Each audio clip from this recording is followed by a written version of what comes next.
আমাদের মহান নেতা জাতির পিতা বঙ্গবন্ধু শেখ মুজিবুর রহমানকে স্মরণ করে তাঁর অসমাপ্ত আত্মজীবনী পড়া শুরু করছি। যারা তাকে ভালোবাসেন, যারা তার সমালোচনা করেন, অপছন্দ করেন, সকলেরই উচিত এই বইটি পড়া, তাকে জানার জন্য ও বোঝার জন্য। তার সমাজ ভাবনা, রাজনীতি ভাবনা ও বিশ্ব ভাবনার যৎসামান্য পরিচয় পাব এই বইয়ে। আশা করি সবাই সঙ্গে থাকবেন।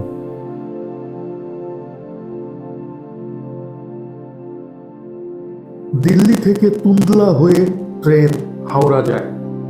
হাওড়াগামী ট্রেন ধরা হবে। সকালবেলায় মোটর বাস এসে হাজির। আমরা তাড়াতাড়ি প্রস্তুত হয়ে গাড়িতে চেপে বসলাম। চৌধুরী সাহেব এলেই গাড়ি ছেড়ে দিল। মাত্র 28 মাইল পথ, কত সময়ই বা লাগবে। মোগলদের স্থাপত্য শিল্পের গল্প করতে করতেই আমরা এসে পড়লাম ফতেপুর সিক্রিতে।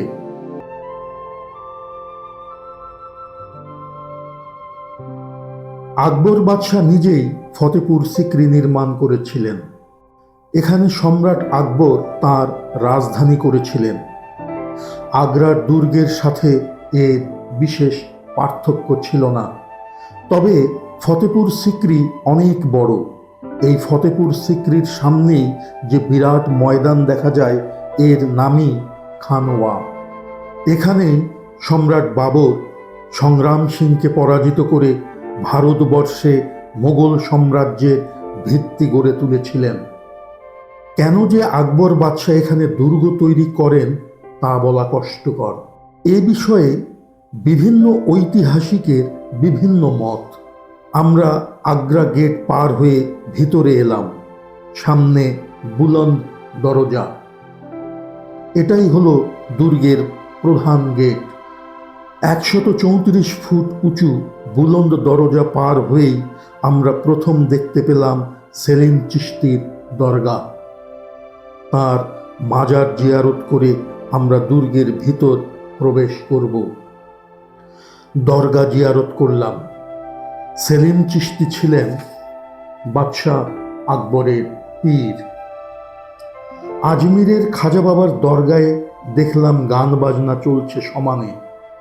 এখানেও দেখলাম সেই একই অবস্থা। আমাদের বাংলাদেশের মাজারে গান বাজনা করলে আর উপায় থাকতো না। খাজা বাবা মঈনুদ্দিন চিশতি ও সেলিম চিশতি দুইজনই নাকি গান ভালোবাসতেন। আমরা এক এক করে ইবাদতখানা থেকে আরম্ভ করে আবুল ফজলের বাড়ি, হামামখানা, ধর্মশালা, মিনা মসজিদ, যোধাবাই মহল ও সেলিমগড় দেখতে শুরু করলাম। এক একজনে এক একটা জায়গা দেখতে চায়। আমি দেখতে চেয়েছিলাম তানসেনের বাড়ি। শেষ পর্যন্ত তানসেনের বাড়ি দেখতে গেলাম। তার বাড়িটা প্রাসাদের বাইরে, পাহাড়ের উপর ছোট্ট একটা বাড়ি। বোধহয় সঙ্গীত সাধনায় ব্যাঘাত হবে, তাই তিনি দূরে থাকতেই ভালোবাসতেন। আমার মন যেন সান্ত্বনা পেল না তানসেনের বাড়ি দেখে। যা হোক, বহুদিনের কথা। এ বাড়িতে তিনি ছিলেন কিনা শেষ পর্যন্ত তারই বা ঠিক কি। সম্রাট তো এত অর্থ খরচ করে যে প্রাসাদ ও দুর্গ তৈরি করলেন, 2 বছরের বেশি থাকতে পারেন নাই। আবার আগ্রা দুর্গে ফিরে যেতে হয়েছিল ঐতিহাসিকদের মতে পানির অভাবের জন্য। আমার মন স্বীকার করতে চায় না যে পানির জন্য তিনি চলে যান। মনে হয় অন্য কোনো কারণ ছিল। 8 বর্গ মাইল জায়গা নিয়ে ফতেপুর সিক্রি রাজপ্রাসাদ ও দুর্গ গড়ে তোলেন, যার মধ্যে 2900 ঘর ছিল। আগ্রা দুর্গে ছিল প্রায় 500 ঘর। ফতেপুর সিক্রিতে সম্রাটের সমস্ত আমত্তবৃন্দের থাকার জায়গা হয়েও 60,000 সৈন্য থাকতে পারত। সম্রাট আকবরের শক্তি এবং সামর্থ্য ছিল। তিনি এদের জন্য পানির ব্যবস্থা করতে পারেন নাই, পানির কষ্টেই তিনি ফতেপুর সিক্রি ছেড়ে আসেন, এটা যেন বিশ্বাস করতে মন চাইল না। আমাদের আবার সন্ধ্যায় ট্রেন ধরতে হবে। লোকাল ট্রেন আগ্রা থেকে তুন্দুলা পর্যন্ত যায়।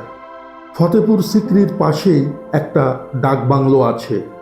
আমরা সকলেই কিছু খেয়ে নিয়ে রওনা করলাম সেকেন্দ্রায়, যেখানে সম্রাট আকবর চিরনিদ্রায় শায়িত। এই সমাধি স্থান তিনি নিজেই ঠিক করে গিয়েছিলেন। দিল্লি থেকে শুরু করে অনেক রাজা বাদশার সমাধি আমি দেখেছি, কিন্তু সেকেন্দ্রায় আকবরের সমাধির ভাবগম্ভীর ও সাধাসিধে পরিবেশটা আমার বেশ লেগেছিল। সমস্ত জায়গাটা জুড়ে অনেক রকমের গাছপালায় ভরা, ফল ও ফুলের গাছ। সমাধিটা সাদা পাথরের তৈরি।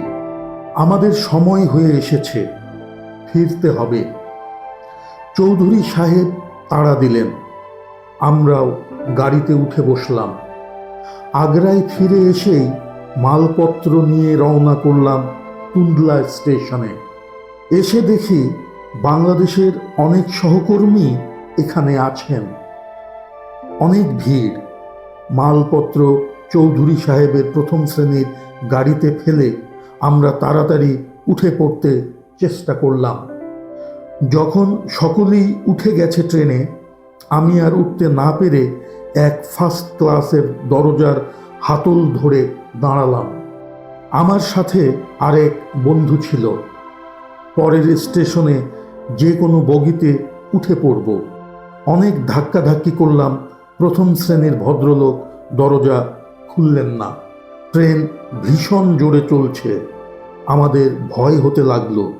একবার হাত ছুটে গেলে আর উপায় নাই। আমি দুই হাতলের মধ্যে দুই হাত ভরে দিলাম আর ওকে বুকের কাছে রাখলাম। মেল ট্রেন, স্টেশন কাছাকাছি হবে না। আমাদের কিন্তু অবস্থা খারাপ হয়ে পড়ছিল। বাতাসে হাত পা অবশ হতে চলেছে। আজ এ পর্যন্ত।